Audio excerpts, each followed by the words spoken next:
안녕하세요. 엄마의 리더십을 깨우는 한국 마더십 협회 하임당입니다.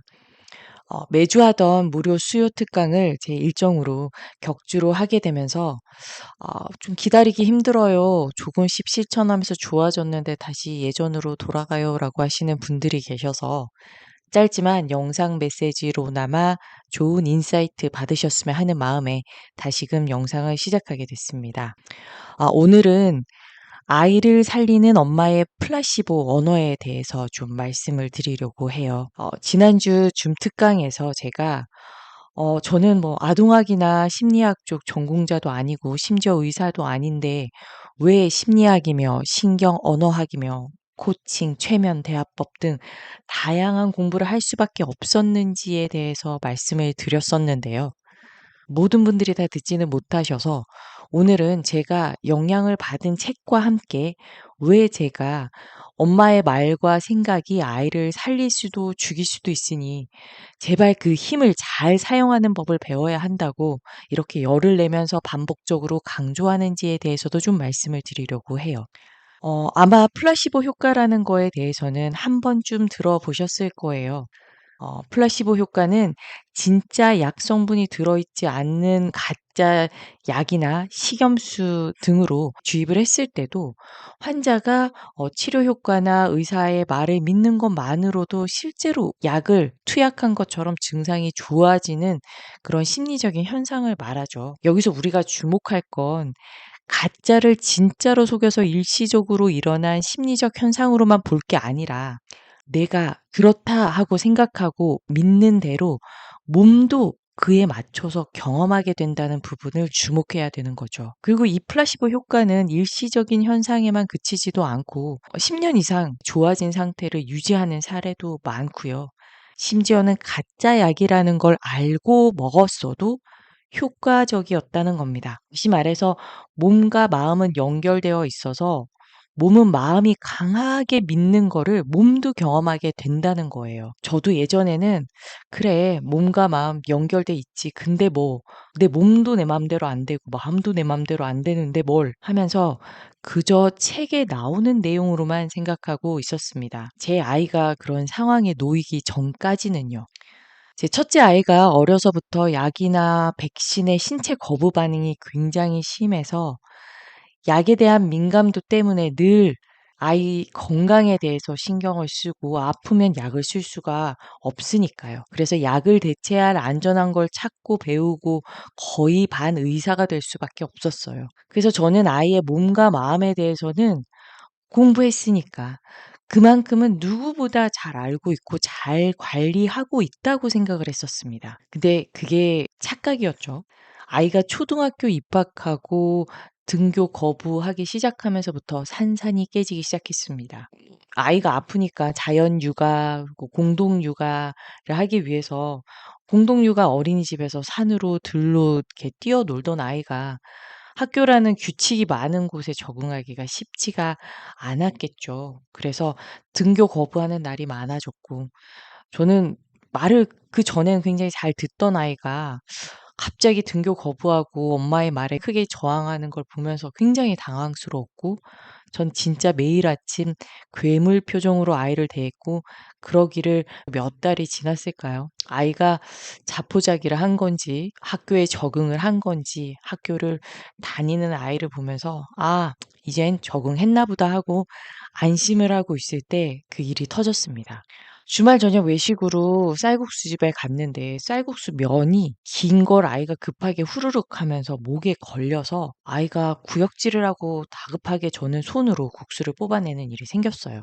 뭐 그전에도 그렇게 목에 걸리는 일이 있어서 이번도 대수롭지 않게 생각을 했었습니다. 아이는 숨이 막히니까 굉장히 놀란 듯 했지만 마저 먹고 집으로 왔는데 그러고 며칠 후부터는 아이가 갑자기 음식을 전혀 삼키지 못하는 거였습니다. 진짜 아이가 다시 신생아로 돌아간 것처럼 고형식을 전혀 삼키지도 못하고 국물도 건더기가 있으면 전혀 삼키지를 못했어요. 처음에는 쌀국수 면이 걸렸던 게 많이 놀라서 그 숨 막혔던 경험 때문에 그런가 보다. 그래도 한두 끼 굶으면서 배고프면 먹겠지 하면서 국물 위주로만 먹였는데 이게 하루 이틀이 지나도 좋아지질 않아서요. 그때부터 양 한방으로 방법을 찾아 헤매기 시작했습니다. 병원에서는 다양한 의사 소견이 있었지만 공통적으로 하는 것은 아이의 스트레스라는 것이었어요.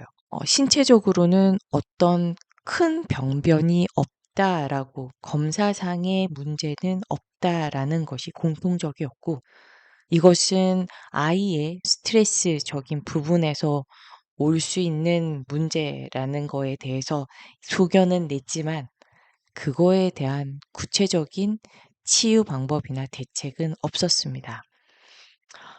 스트레스? 뭐가 이렇게 작은 아이의 목을 조일 만큼 스트레스였을까? 내가 어려서부터 그렇게 많이 신경을 썼는데도 이 아이가 스트레스가 많다고? 몸이 아플 만큼?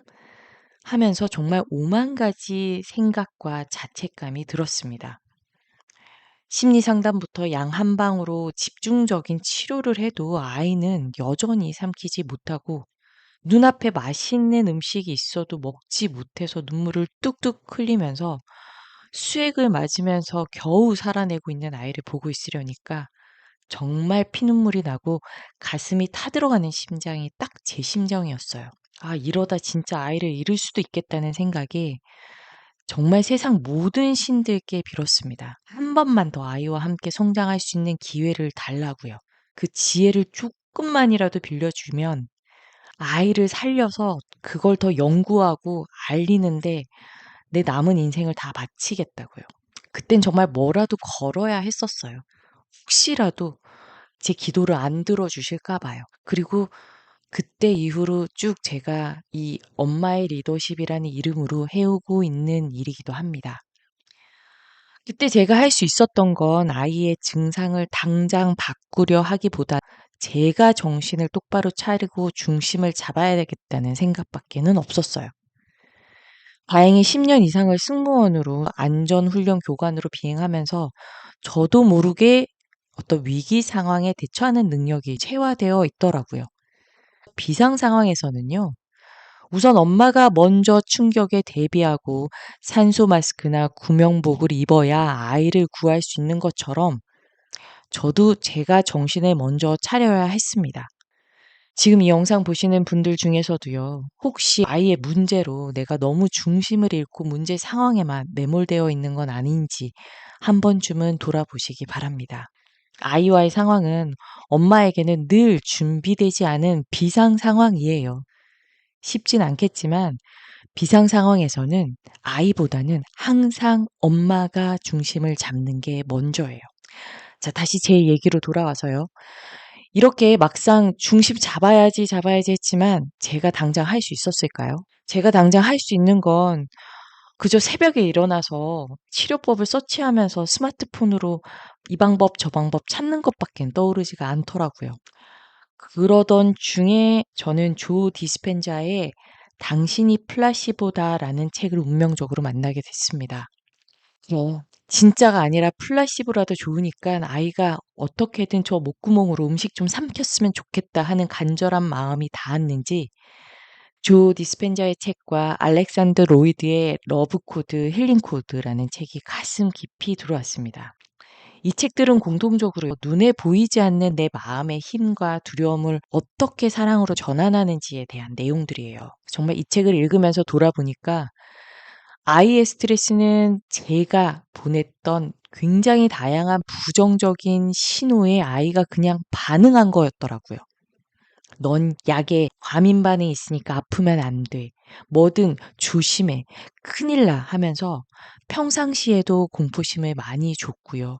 아이도 자신의 건강과 몸의 상태를 굉장히 불안하게 생각했고 또 제가 걱정돼서 하는 말이 아이가 스스로 약하고 아프면 큰일 나는 거야 하는 생각을 하게끔 더 강화시켰더라고요. 하지만 그 책을 읽으면서 자책과 동시에 또 희망이 보였습니다. 내가 병이 나을 거야, 좋아질 거야 하는 좋은 의도를 좋은 감정의 상태랑 결합이 되면 우리 몸은 더 이상 아픈 과거에 살지 않고 바로 내가 좋아질 거야 하는 그 새로운 미래에 살게 된다는 내용이었어요. 우리의 몸은 실제 경험에서 나오는 감정과 느끼는 감정을 구분을 잘 못하기 때문이라고 했습니다. 마음이 그렇게 믿으면 몸도 그렇게 변해 간다는 거죠. 이렇게 마음만 다시 먹고 긍정적인 기분과 암시만으로도 몸이 좋아진 사례가 책에는 수없이 많이 예시가 나와 있었어요. 상상하는 것만으로도 근육의 힘을 기르고 또 강직성 척추염으로 몸이 굳어가고 있던 사람이 부정적인 상태에서 긍정적인 상태로 돌리기 위해서 코미디 쇼를 보면서 크게 웃는 것으로 완전히 회복된 사례까지, 저는 지푸라기라도 잡고 싶은 심정으로 아이가 두려워하고 불안해하는 상태를 좀 더 나은 감정의 상태와 믿음으로 바꾸는 게 가장 시급했었습니다. 근데 아이보다 사실은 제가 더 불안하고 두려웠습니다. 아, 정말 이런다고 아이가 나을까? 걱정이 이렇게나 쌓여 있고 내가 이렇게 불안한데 아이 앞에서 웃음이 나오고 긍정적인 말을 할 수 있을까? 사실 되게 불안한데 애써 웃고 있는 거 너무 티나지 않을까? 저는 시작하기도 전부터 저 자신한테 굉장히 불확실하고 두려움 심는 말을 많이 하고 있더라고요. 그때부터 저를 먼저 바꾸기로 했습니다. 혈관 속 세포 속속까지 사랑과 긍정으로 채우자. 그러기로 결심을 했어요. 조금이라도 부정적인 생각이 떠오르면 고개를 내저으면서 부정적인 생각을 떨치려고 노력했고 집중했습니다. 돌아보니까 평생 한 번도 그런 적이 없었는데 저는 굉장히 제 생각과 말과 행동에 집중을 하고 있더라고요. 걱정해서 하는 말, 너 위해서 하는 말이라도 부정적인 걸 떠올리게 하거나 상상하게 하는 말이면 즉시 긍정어로 바꾸려고 머리를 굴렸고, 긍정어가 떠오르지 않으면 그냥 침묵하고 미소로 답했습니다. 그런데 희한한 건요, 처음에는 제가 평소 안 하던 말과 행동을 하려니까 억지로 연기하는 심정으로 했었는데, 이상하게 며칠 그렇게 신경 써서 하다 보니까요, 신기하게도 제가 마음이 편해지기 시작하는 겁니다. 이상하게 제 안에서는 '아, 애가 저러다 더 잘못되기라도 하면 어떡하지?' 하는 그 생각과 말 대신에요, 금방 지나갈 거야. 아이는 어차피 잘 극복할 거고 다 잘 되려고 일어나는 일이야. 그러니까 아이와 함께 있는 지금 이 시간에 집중해. 입학하고 애쓰느라 아이랑 맘 편히 놀아본 지도 꽤 됐잖아?' 하는 내 안의 목소리가 들려왔습니다. 신기했어요. 아이의 마음을 편해 주려고 내가 완전 리셋하자 했던 저의 말과 행동이 오히려 저를 먼저 바꿔 놓고 있더라고요. 그렇게 며칠이 지났는데 제 눈에서 걱정하고 불안의 눈빛이 사라지는 게 제가 스스로 봐도 느껴지더라고요. 그때쯤 아이가 "엄마, 저 치킨 마요 덮밥 좀 먹어봐도 돼요?" 라고 말했고요. 그 치킨 마요 덮밥을 아이가 삼키지 못한 지 40 일이 지나서야 드디어 목으로 음식을 삼켰습니다. 정말 영양실조로 장기 입원해야 될지도 모르는 상황에서 바로 극적으로 말이에요. 정말 기적 같았어요. 그리고 지금 아이는 너무 감사하게도 아주 건강히 잘 먹고 잘 크고 있고, 다행히 그때 그 일을 트라우마로 기억하지 않고요, 스스로 그 상황을 극복해내고 두려움을 맞서본 굉장히 자랑스러운 경험으로 간직하고 있습니다. 엄마의 말은요, 약이 될 수도 독이 될 수도 있다는 걸 저는 제 아이의 경험을 통해서 뼈저리게 경험했습니다. 그리고 지금은 제가 그랬던 것처럼 나도 모르게 의식적으로나 무의식적으로 아이에게 상처되는 말, 세상을 무섭게 느끼게 하는 말, 비하하는 말들로 아이에게 나도 모르게 독을 주입하고 부정적인 체면을 걸고 있는 엄마들을 깨우기 위해서 그 엄마들의 이야기에 귀를 기울이고 있습니다. 아이들은요, 엄마를 너무 사랑하는 나머지 엄마의 모든 말들을 여과 없이 받아들입니다. 거기 독성이 있더라도요, 사랑하는 내 엄마가 하는 말이니까 하면서 그대로 받아들여요. 제 경험과 많은 엄마들과의 만남을 통해서 저는 더더더 확신할 수 있습니다. 엄마의 말은요, 실제로 아이의 신체적인, 증상이나 정신적인 증상, 그리고 아이의 성장 모두에 플라시보 효과를 낼 수 있습니다. 이제는 질리는 말이 아니라 살리는 말을 하실 수 있으셔야 돼요. 그리고 너무 두려워하지 마세요. 지금 힘든 건 다 잘 되려고 일어나는 일입니다. 먼저 나부터 격려해 보세요. 그리고 분명히 내 안에 지혜와 리더십이 깨어나는 경험을 해 보실 수 있으실 겁니다. 오늘은 여기까지 할게요. 감사합니다.